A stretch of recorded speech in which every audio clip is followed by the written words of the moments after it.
El Señor esté en el corazón de todos ustedes. Proclamación del Santo Evangelio según San Juan. En aquel tiempo, cuando la gente vio que en aquella parte del lago no estaban Jesús ni sus discípulos, se embarcaron y fueron a Cafarnaúm para buscar a Jesús. Al encontrarlo en la otra orilla del lago le preguntaron: Maestro, ¿cuándo llegaste acá?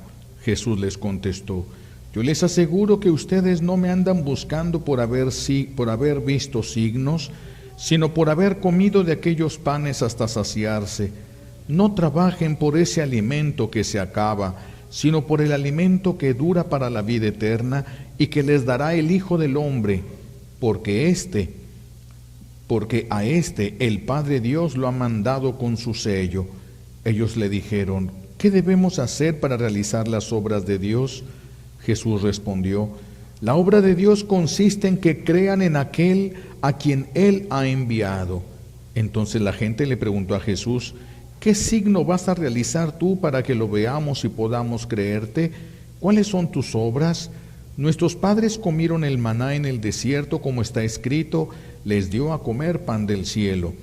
Jesús les respondió: Yo les aseguro, no fue Moisés quien les dio el pan del cielo, es mi Padre quien les da el verdadero pan del cielo, porque el pan de Dios es aquel que baja del cielo y da la vida al mundo. Entonces le dijeron: Señor, danos siempre de ese pan. Jesús les contestó: Yo soy el pan de la vida. El que viene a mí no tendrá hambre, y el que cree en mí nunca tendrá sed. Palabra del Señor. Recibimos la bendición con la palabra de Dios. Jesús les aclara a los judíos: no es Moisés el que les dio a comer pan en el desierto, no es Moisés. Dice Jesús: es mi Padre el que les da el verdadero pan del cielo. De hecho, Moisés, con el milagro que suscita Dios ahí, es una prefiguración. Dios ya está hablando de la Eucaristía, Por eso Jesús les dice: es mi Padre quien les da el verdadero pan, o el pan verdadero, el pan bajado del cielo que trae vida al mundo, no solamente vida física, sino la vida eterna. Y por eso va a aclarar Jesús: yo soy el pan vivo que ha bajado del cielo. A muchos les cuesta trabajo creer estas palabras de Jesús, y por eso no creen en la Eucaristía, no creen que Jesús esté verdaderamente presente bajo una forma sacramental de pan. Desde el punto de vista de la lógica, eso es imposible. Pero no estamos hablando de cosas naturales, sino de cosas sobrenaturales. No estamos hablando de lo que puede el ser humano, sino de lo que puede Dios. Por eso esto es posible, porque Dios así lo ha querido. Y por eso Jesús, repito, declara: yo soy el pan vivo que ha bajado del cielo. Y todavía dice: el que me coma no tendrá hambre, el que me beba no tendrá sed. Y dice Jesús que es por este alimento que nosotros debemos de trabajar, porque siempre nos esforzamos por conseguir el alimento físico. Y dice Jesús: esfuércense más por alcanzar el alimento que les da la vida eterna. ¿Por qué dice esto Jesús? Bueno, tenemos que recordar que después del pecado original, la humanidad fue expulsada del paraíso. A través de Adán y Eva fue expulsada la humanidad del paraíso. Fuimos desterrados. Estamos en este mundo desterrados. Efectivamente, todo lo que nosotros deseamos es que todos aquí nos sentimos incompletos, siempre nos falta algo, tengamos lo que tengamos, si llegamos a tener dinero, si llegamos a tener casa, si llegamos a tener familia, siempre hay algo, falta algo.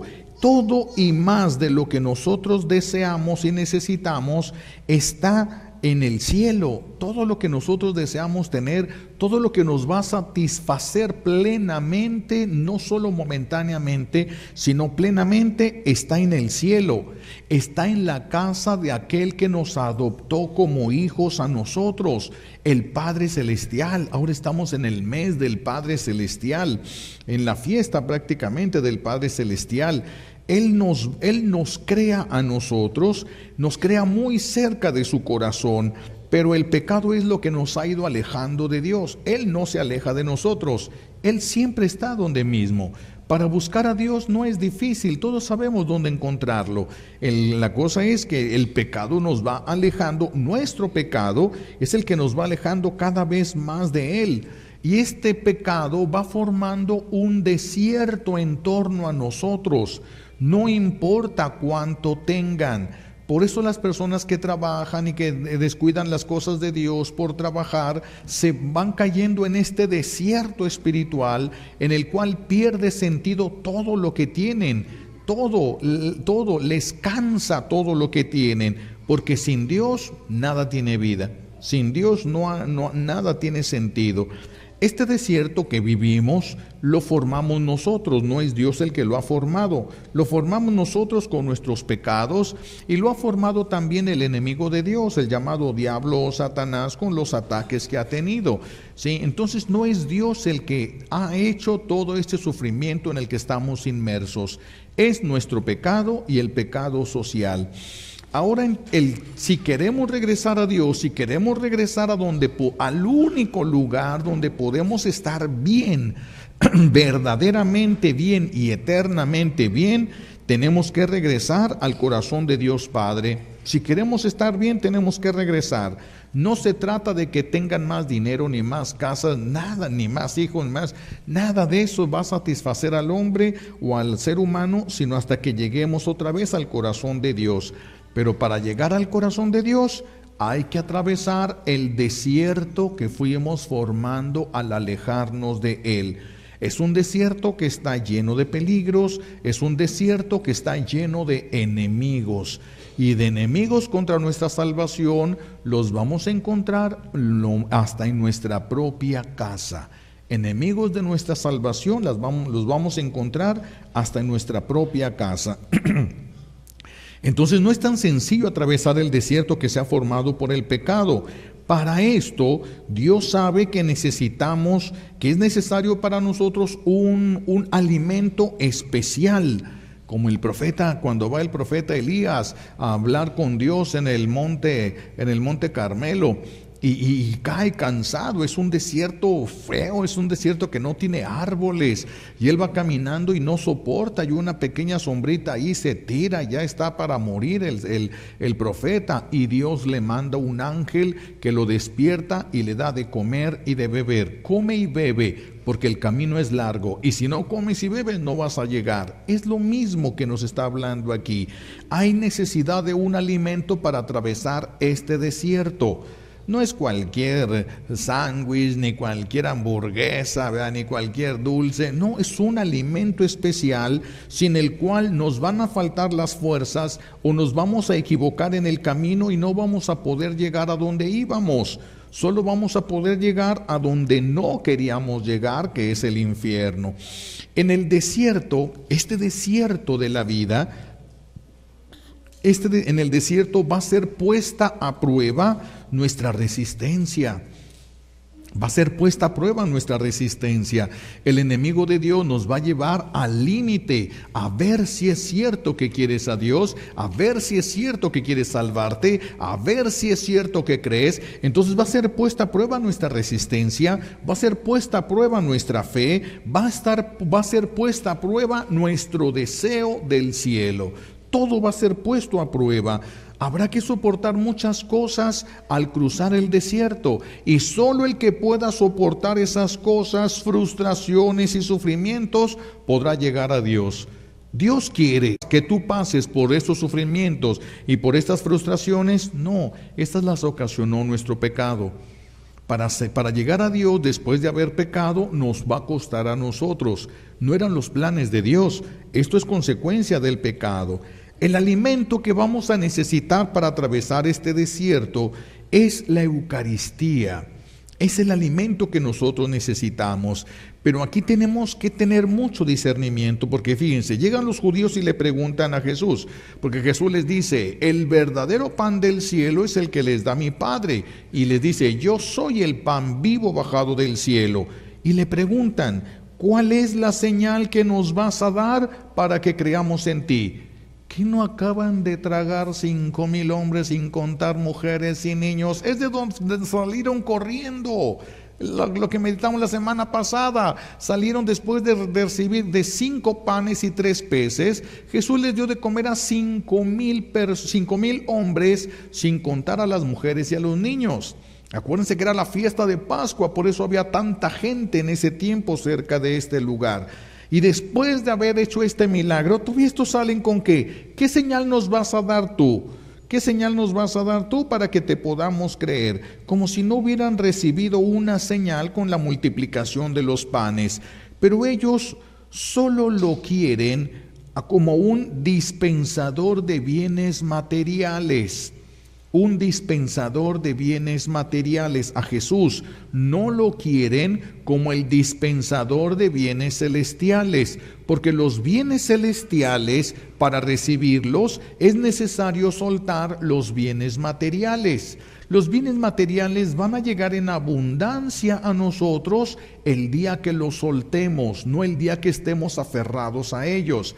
Mientras más te aferres a los bienes materiales, más te los quita Satanás para hacerte sufrir. El día que no te importen, te los va a aventar hasta que te le encuentres gusto. Por eso es que cuando una persona desprecia los bienes materiales, más rápido le llegan. Pero es cuando los desprecia por amor a Dios. No el desprecio por el desprecio, sino el desprecio por amor a Dios. Entonces, estos solamente querían ver a Jesús. Regálanos de comer, danos de comer, haz milagros. Lo demás no les importaba. Por eso Jesús se los echa en cara. Ustedes corrieron toda esta distancia para volverme a encontrar, no por la señal, no porque a través del milagro hubieran descubierto, este es el Mesías.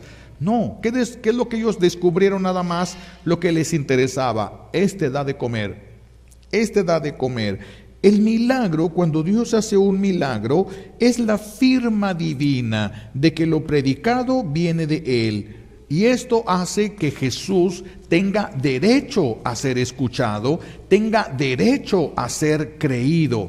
Las señales que hace su Padre Celestial es la firma de Dios de que esto que está diciendo es mío, es digno de ser escuchado, es digno de ser creído. Por eso aquí tenemos que hacernos una primera pregunta. Cuando tú buscas a Jesús, ya sea en la oración o ya sea en la comunión, ¿lo buscas para escuchar a Dios o solo para recibir cosas de Él? Si ustedes comulgan para ofrecerlo por su abuelita, para ofrecerlo por su familia, para ofrecerlo por un enfermo, para ofrecerlo por... Ustedes son igual que toda esa raza de judíos que se fueron corriendo atrás de Jesús, atrás del milagro, no atrás de la señal. Esa es una señal de que este es verdaderamente el enviado del Padre. No, a ellos no les interesaba eso. Lo que les interesaba era lo que podían recibir de cosas materiales. ¿Acaso a Dios le interesa eso? Claro que nos va a dar cosas materiales, pero solamente Dios es un proveedor. ¿Qué no tiene derechos también Dios? Por eso se ha desviado tanto nuestra religión o nuestra forma de vivir nuestra religión, más bien, que hemos llevado, por ejemplo, San Judas Tadeo. ¿Para qué lo pone la gente a sus San Juditas Tadeo en sus casas o en sus tiendas? ¿Para que les esté recordando el Evangelio? Para lo que les importa el Evangelio, para que les venga dinero. Es lo mismo que esto. Estamos cambiando la esencia, lo que Dios nos quería dar por las cosas secundarias. Por eso tenemos que detenernos y pensar, ¿tú qué es lo que buscas? ¿Rezas solo cuando tienes necesidad? ¿Comulgas solo por una intención material, por una intención de algo o de alguien? ¿O tú verdaderamente oras y comulgas para escuchar a Dios? Si eres de los que solamente quieren recibir, necesitas corregir tu oración, necesitas corregir tus intenciones al orar y al comulgar. Esa oración y esa comunión nunca te va a hacer crecer. porque Dios no te va a dar lo que no le pides. No le pides escucharlo y serle fiel, no te será concedido. Le pides cosas secundarias, más de eso te hubiera llegado si hubieras despreciado lo secundario para pedirle a Dios que viniera a tu corazón. Vean cómo Dios puede hacer esto. En el pueblo de Israel, cuando salen de Egipto, que es el milagro al que alucen estos israelitas con Jesús el día de hoy, les dicen: Moisés les dio de comer pan del cielo. Miren, si Dios no le hubiera dado el maná a Israel, Israel se muere en el desierto, el pueblo de Israel se muere. En el pueblo de Israel, cuando salen de Egipto, eran 600,000 hombres. Imagínense todos los que eran casados y todos los que tenían hijos. Imagínense, es un pueblo sumamente numeroso. ¿Qué desierto puede darle de comer a tanta gente? ¿Qué desierto puede alimentarle y le puede dar agua suficiente a tanta gente? Imagínense la cantidad de agua que debe brotar. Si van a ser una sola fila o dos filas los que van a agarrar agua, y son 600,000 hombres, ¿cuándo el último de la fila se muere en el camino? No llega ni siquiera a alcanzar el agua. Imagínense lo pródigo que debió haber sido Dios para darles agua y para darles alimento. Por eso Dios es el que les da de comer en el desierto. Es Dios el que les dio de comer. Si no, no hubieran podido llegar ellos a la tierra prometida. Si Dios no les da el maná como alimento, no llegan. Y si tú y yo no comemos la Eucaristía que Dios nos da como alimento, tampoco vamos a llegar. Jesús nos dice entonces: así como se esfuerzan por alcanzar los bienes materiales, así esfuércense y todavía más para alcanzar los bienes eternos a través de Él en la Eucaristía. ¿Pero qué no está Dios en todas partes? Dios está en todas partes, pero se quiso quedar de manera física en la Eucaristía.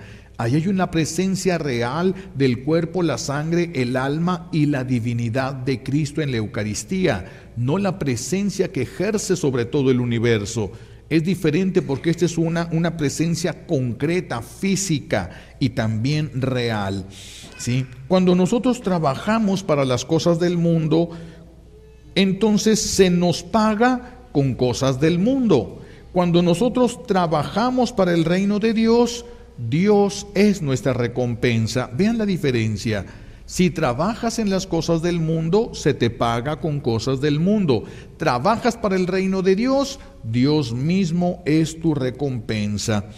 Aquí vemos entonces cómo nosotros necesitamos ir a Dios, pero buscando a Él, escucharlo a Él, quitando las intenciones materiales. ¿Puedes expresarlas? Claro que sí. Puedes llevar hasta una lista, si quieres, de peticiones, la abres delante de Dios, te pones de rodillas, le lees todas tus peticiones, perfecto. Y después de que se las leíste, olvídalas. Agarra el papelito, rómpelo, tíralo, guárdalo, lo que sea, ya no vuelvas a tocar ese tema, ya se lo dijiste. No está sordo ni está tonto. Te escuchó y sabe todo lo que le has dicho. Ahora, dedícate a hablarle sobre el amor que te tiene y el amor que tú le tienes. Mientras esto haces, el Señor va trabajando en todas tus peticiones. No se trata de insistir, por favor, Señor, mira, Señor, yo te pido, Señor, que cuando tú, Señor, venga, Señor, porque si no, Señor, yo no sé. Ay, toda esa palabrería, ¿qué es lo que le hace sentir a Dios? No confía en mí. No confía en mí. No confía. ¿Por qué? No se calla. Si se lo lees, lo dejas a un lado, wow.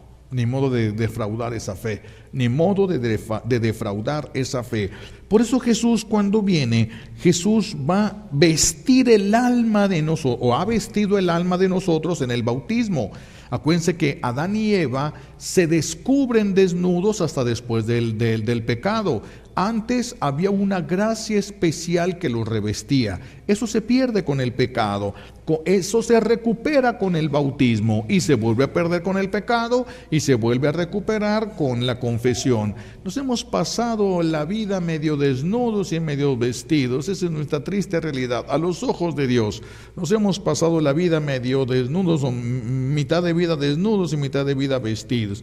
Todo esto porque vamos al pecado y luego salimos de él, vamos al pecado y luego salimos salimos de Él, es decir, perdemos la gracia, perdemos la luz, perdemos este vestido y luego con su gracia nos lo regresa el Señor. ¿Cómo? A veces yo me pongo a pensar, ¿cómo es que Dios no se cansa de perdonarnos tantas veces lo mismo? Nosotros no hubiéramos aguantado que una persona nos haga lo mismo tantas veces como nosotros se lo hemos hecho a Dios. Pero bueno, Jesús entonces, fíjense, con el bautismo nos reviste el alma, nos purifica con su propia sangre en la comida sacramental que ofrece a través de la iglesia. Nos nutre con su palabra, nos fortalece con su espíritu en la oración y nos asegura una morada eterna en la casa del Padre Celestial. Por eso sin Jesús no hay salvación. El que quiera entrar al cielo por otros medios se ha equivocado. Nadie puede entrar al cielo por sus propias buenas obras. Nadie podrá entrar al cielo. Todos necesitamos de los méritos de Cristo para poder entrar en ese lugar, en el cielo, en el reino de los cielos. Por eso, ¿qué les voy a pedir que trabajemos ahora como tarea? Es que estos son cosas esenciales para nuestra salvación. Primero, tenemos que recordar que así como el cuerpo necesita alimento, también el alma. Así como el cuerpo necesita alimento, también el alma necesita de Dios. El alma se alimenta solo de Dios, no de las cosas de Dios. El alma se alimenta solo de Dios. No es lo mismo que yo salga de misiones a trabajar para Dios y si de ahí me vaya a dormir, a que después de trabajar venga con Él. Entonces mi alma se alimenta de Dios. Cuando estoy con Él, cuando voy con Él. Sí, no solamente para pedirle, sino para recibir, para escucharlo. Entonces, algo que no se nos debe de olvidar. Así como el cuerpo necesita del alimento, también el alma. Así como el cuerpo necesita el vestido y necesita un suéter, una chamarra cuando está haciendo frío, así el alma necesita también de la oración. Así el alma necesita también revestirse de Dios para no morir de frío. Entonces necesitamos ir a Él y necesitamos alimentarnos, escucharlo a Él. Otra cosa que les invito a trabajar en esta semana, al final del día, piensa un momentito nada más, si tu trabajo fue para conseguir las cosas necesarias para la familia, cosas como el vestido, el alimento, la renta de la casa, el estudio de los hijos. Sí, todos, porque para todo eso tenemos que trabajar, entra dentro de los planes de Dios. Pero ¿cuánto tiempo trabajaste para que tu familia tenga fe? ¿Cuánto tiempo trabajaste para que tu familia tenga pureza? ¿Cuánto tiempo trabajaste para que tu familia crezca en el amor? ¿Cuánto tiempo trabajaste para que tengan tus hijos, tu familia, a Dios en su corazón? Si no trabajaste en esto, todo lo demás es inútil. Todo lo demás no tiene sentido, no les va a dar vida. Lo que le va a dar vida es Dios allí. Sin Dios nada de eso va a tener vida. Por eso tenemos que detener y tenemos que pensar todos los días para darnos cuenta hacia dónde vamos. Yo no me siento muy mal, siento que no hago cosas muy graves, pero no, ni hago oración, ni busco a Dios. Y pienso que por no cometer pecados me voy a salvar. ¿Quién se salva por no cometer pecados? Eso no nos salva. Lo que nos salva es nuestra unión con el Salvador. Eso sí nos salva, la unión con el Salvador, con Cristo. Por eso dice Jesús, ¿cuál es el sello de Dios? El sello que va a decir, este está salvado. ¿Cuál es el sello ese? Que crean que Él es el enviado del Padre. Ese es el sello.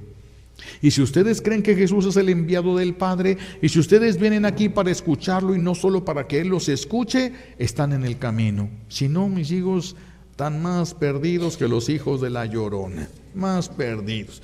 Entonces, tenemos que tener en cuenta que nosotros todos los días tenemos que ir, diariamente tenemos que ir por la mañana y por la noche delante de Dios. Por la mañana porque tenemos que alabar al Creador. Por eso antes los que vienen de rancho, igual que yo, se han de acordar que en los ranchos teníamos el rosario de aurora. ¿Y cuál era la intención de rezar el rosario a las 5 de la mañana antes de que amaneciera? Antes de que los pájaros empezaran a cantar. La intención era adelantarse a la creación entera para alabar a Dios. Antes de que se despertaran los animales y empezaran a alabarlo, el ser humano consciente, porque los animales no son conscientes de eso, conscientemente alaba a Dios. Por eso es por la mañana y por eso es temprano. Por eso la oración de nosotros debe ser temprano. Al ser humano le hace daño levantarse tarde, que cuando es constante, cuando es un descanso no es problema, pero cuando es de siempre, al ser humano le hace daño. Caes en la pereza, no solamente física, sino espiritual, y entonces vas a tener que arrastrar tu cuerpo para llegar a Dios. Para eso hay que disciplinar. Entonces, por la mañana nosotros tenemos que alabar a nuestro Creador. Hay que ir en la mañana también para pedirle el alimento. Jesús nos enseñó en el Padre Nuestro: danos el pan de cada día. No solo el pan físico que también se pide, sino el pan del alma, no solo para el cuerpo, sino también para el alma. Ayúdame a encontrar momentos para orar. Dame el hambre y la necesidad de ir a buscarte en la Eucaristía. Dame de ti eso que no existe en mí, pero yo lo necesito y lo quiero, dámelo tú. Entonces hay que ir a pedirle el alimento espiritual de cada día. Hay que manifestarle nuestro amor a Él y amor al prójimo. Hay que afirmar delante de Dios nuestra necesidad de que dependemos de Él, ya sea para nuestra existencia temporal y para la vida eterna. Hay que ir delante de Dios y reconocer todo esto para no caer en la soberbia de ser nuestro propio Dios durante el día. Y al anochecer también hay que ir con Dios. Hay que ir otra vez a Dios para agradecerle. Estas oraciones ya no necesariamente son en el templo, pueden ser en tu casa, pueden ser donde tú quieras, pero en la noche siempre hay que ir a Dios para agradecerle y regocijarse de las cosas buenas que Dios haya hecho a través de ti. Así no le quitas la gloria. Así no le robas a Dios lo que a Dios le pertenece, lo que a Dios le corresponde. Lo que hiciste bien, lo hiciste bien porque pudiste entender que Dios te estaba llamando por ahí, que Dios te inspiró para hacer esto. Entonces hay que llegar en la noche a agradecerle y regocijarnos por todas las cosas buenas que nos dio y que dio a los demás a través de nosotros, y también para pedirle perdón. Mínimo una acción de gracias y una petición de perdón antes de dormir. La acción de gracias hay que pensar de todos los beneficios que tenemos. ¿Qué tenemos? Pues desde la vida. Muchísimos le están pidiendo la vida en el hospital, unos cuantos días más de vida, y quién sabe si los vayan a tener. Nosotros sí tenemos todavía, gracias a Dios. Se nos puede cortar el hilo en cualquier rato, sí, pero todavía tenemos la vida. Entonces hay que agradecerle a Dios en la mañana que amanecimos, y hay que agradecerle a Dios en el día, porque no morimos en ese día. Entonces por eso hay que agradecerle tanto la vida, los 5 sentidos. Podemos caminar, podemos movernos, podemos hablar, podemos comunicarnos, podemos comer. Hay gente que ya no puede comer, hay gente que ya no puede, ya trae su bolsita acá para los orines porque ya no le funciona su riñón. A nosotros no está funcionando todavía todo. No nos funciona bien la cabeza, pero todo lo demás más o menos está funcionando. Hay que darle gracias a Dios de eso. Hay que darle gracias. Entonces en la mañana hay que ir a Dios para ponernos en sus manos, para pedirle su gracia, su luz, y en la tarde para agradecerle y para pedirle perdón por todas nuestras infidelidades. Es importante hacer esto y no solamente estar buscando a Dios para que nos haga milagritos y milagritos y milagritos, no solamente rezar cuando nos llegó el agua al cuello, no solamente ir a misa cuando ya los problemas están encima de la familia. Hay que acostumbrarnos a ir a Dios, a escucharlo, a hablar con Él, comulgarlo y decirle: te recibo en comunión para estar contigo, para que estés conmigo, para hablar tú y yo de nosotros dos. Eso aumenta la gracia de la persona en la Eucaristía, que cuando le recibe, esto es para que mi abuelito pueda conseguir trabajo. Es un flojonazo de marcas. Hacen cada cosa la gente en la Eucaristía. Por eso hay que dejarle este espacio a Dios, hay que hacer este balance de nuestra vida todos los días en la noche. En la mañana nos ofrecemos, consagramos el trabajo, le pedimos las gracias, las luces que necesitamos para todo lo que se va a ocupar para llevarlo a Él. Y en la noche dar gracias y pedir perdón. Revisar, alimenté mi alma hoy. ¿O solamente alimenté mi cuerpo? ¿Limpié mi cuerpo hoy y no limpié mi alma porque sigo en pecado? Hay gente que no aguanta durar 3 días sin bañarse, ¿verdad? Hay gente que sí le sobra vuelo de eso, ¿verdad? Pero hay unos que no aguantan 3 días sin bañarse, pero sí aguantan una semana en pecado. ¿Cómo está eso? ¿Cómo está eso? Quiere decir que no tenemos atención respecto a las necesidades del alma y solo a las necesidades del cuerpo. Así como el cuerpo necesita bañarse, necesita el cuerpo cobijarse, necesita alimentarse, así también nuestra alma. Le pedimos pues a Dios Padre, como un regalo de esta Santa Misa, todas estas gracias que necesitamos por los méritos de Jesucristo en la cruz y por la poderosa intercesión de la Santísima Virgen María al pie de la cruz. Alabado sea Jesucristo.